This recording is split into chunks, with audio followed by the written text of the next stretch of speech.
Hi, this is Jake Northey back with another video about teamwork, craftsmanship, and producing high quality software products. One of the conversations that I've had a lot recently is just about how much we have to learn as software professionals to stay up to date with our changing marketplace. We have new technologies, new techniques.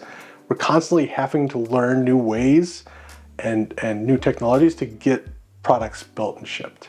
And for myself, I look at this as not only just a constant challenge, and for people who like to learn, it's a good, very fulfilling career, but it's a problem to be solved. How do we learn more effectively? How do we learn the things we need to do? Because there's no professional organization saying you have to learn this, this, and this to keep some kind of professional level certification, right? Software is open. We have no professional organizations that tell us exactly what we need to do, so it's on the individual to actually guide their own learning. And that can be overwhelming. People learn in different ways. But for us at Creative Minds, what we found is the most effective way for people to learn is within their team framework. And actually, teams are great units for ongoing learning because you have people who know different things that because the team is working closely together, they share that very quickly. It's one of the fastest things for communicating and learning effectively. Think of it as like if you're in university and you've got a huge exam coming up. If you have a study group and you get together, people are bringing things in left and right, like, oh, remember when the professor talked about this, or remember when we did this unit. And all of a sudden, if you're studying on your own, you're gonna miss 50% of what's going on in that study group. And a team is like a constant study group. You're constantly working, constantly learning, constantly putting your skills to the test by actually doing the work every day. So when we talk about teamwork, learning is one of the key values that comes out of that teamwork. So if we were to organize a team, let's say we're going to organize a team, how would we organize a team to maximize maybe that opportunity to learn and grow our individual software professionals? Well, one is we need to look at who's in the team, right? That's the first thing, who we're looking at as a team. If you talk to a lot of people, they say, well, ideal team would be a lot of senior people, have a lot of different experiences, and they're gonna be able to deliver stuff, and anybody can work independently and do things, by themselves really well without having somebody else kind of check on their work.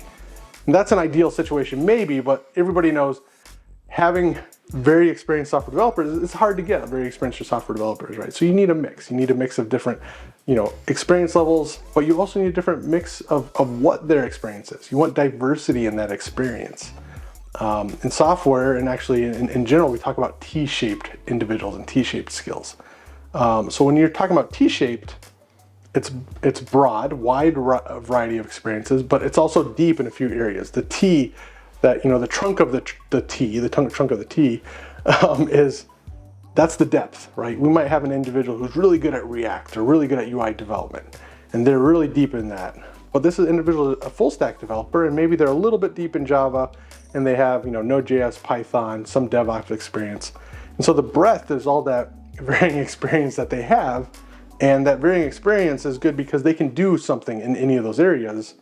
But if they had some kind of requirement to maybe build a CD pipeline, maybe they can't do that from scratch because they just don't have the experience, right? So they're not as deep, but if they need to make a change to something, they can. So when we talk about T-shaped, having T-shaped individuals is good. And when we take a bunch of individuals who have those T-shaped skill sets, we can put them together and line up different depths. If I'm building a full stack team, I want somebody who's really deep in React. I want somebody who's really deep in the back end, maybe Java or TypeScript or Node.js. And then I want somebody who's good at the DevOps and maybe a generalist who's maybe actually not really deep in all the areas, but has experience, in all the areas together, right? So you take those people, you put them together, and all of a sudden learning is just natural, right? This person who's really deep in Java is learning so much on the front end. The person who's really good at the front end is learning so much on the back end. And now you've got the ability to make these people deeper in those areas very quickly because they're working together. So how does this actually, on an individual interaction level, how does this knowledge actually get transferred? In modern software development, we have a lot of great techniques and practices which makes this knowledge transfer actually faster than ever. Some of my favorites are just pull requests, code reviews. So when a developer goes to make a code request and pull review, somebody else is going to look at that and say, you could do this better, or this is the best practice we're using for these types of solutions, or I like what you did here, but maybe you could restructure it in this way. So anytime somebody does any little bit of work, they're getting immediate feedback through that code review before that work is shipped. So we're keeping the quality of the software up, and we're learning at the same time. When a new team's forming, they're kind of figuring out, what are the best practices we're using in the different areas of technology stack that we're using. So that's one. Pull request code reviews. I think most teams are using it. If you're not using it, absolutely should be using it. And then, before we even get to the code review stage, there's opportunities for pair programming. And I think pair programming is one of these very divisive practices. It was, first time I encountered it was extreme programming, Kent Beck's model for doing software different than we had in the past and in the early 2000s. And, when I looked at the practice, I went and actually tried it, and I was absolutely blown away by one, just being able to see how other people develop, sitting next to somebody and see how they actually develop software. It was a very visceral feeling, because you can see how they type, what shortcuts they use, how fast can they get software actually written out and built from scratch. That's something that you don't get to experience on your own. When you're working on your own, all you're learning is what you're kind of driven to learn. But if you're sitting next to somebody and you see how fast they can write 100 lines of code by just using shortcuts, just using the refactoring tools to auto-generate code, then you're like, wow, now I can see what's possible here. Maybe I should take some time to learn some shortcuts. Maybe I should take some time to better understand my tools so I can be more effective, right? And that goes back into our discussions on craftsmanship. It's like, take the time to learn your tools, practice. Can I do this better? But without that pair programming, you might not be exposed to what's even possible. So pair programming, I think, is very valuable. There's another concept called mobbing, which is like a whole team working on one thing together. Pair programming is, two people sitting next to each other working on the same problem. But both of those are extremely effective for communicating and learning, and gives opportunities for mentorship. Mentorship is one of the best ways to kind of take more junior people and teach them new skills. And mentorship doesn't even have to be, senior to junior. You can have two seniors mentoring each other on different technology stacks. You can have different seniors kind of together trying to explore new technologies that they've both not used before. So what can individuals do to kind of improve their ability to learn within the teams? This goes back to, asking for those. If you're more junior, ask for those mentorship opportunities. Maybe before you go into code review, talk to a senior and say, this is the way I'm trying to solve this problem.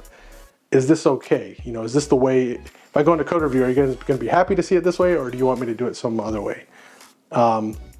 If you're more senior, or anybody really, go out and find out information. Like, hey, I've been using this type of state management for our UI libraries forever. What are the other options? Are there better ways to do this now? Are people still using the same way that I've always known? Technology moves fast, and so for new information to get in within the team, you can bring in new people, or you can take the time as an individual to go out and research and learn and practice and bring that knowledge into the team. Another great way for teams to learn is to have Slack. So Slack is a book written back in the 80s about giving teams the ability to have creative freedom and not constantly having to hit deadline. If you give some slack in the process, you're going to actually get better work products, because the output of that work when you're having deadline is not high quality. It might be high quality, but things are going to drop. If you have some pressure, time pressure, and the scope is the same, something's got to drop, and that's usually quality, right? You're trying to meet a deadline. I try to get this thing shipped, and if I'm constantly doing that, maybe my code's not structured as well as I'd like it to be. Maybe my unit tests aren't as comprehensive as they should be. But if we put some slack in there, all of a sudden, hey, I've got time to clean up my code. I've got time to experiment. Maybe we want to try this new technology. Maybe we want to upgrade to the newer version of this library and take advantage of some of these newer features. Maybe I have time to learn how to do things better. Maybe I can sit down and learn how to do visualizations better and learn how to kind of manage that state in our UI library. So when we talk about Slack, that Slack provides that creative freedom and the opportunity for teams to try things, right?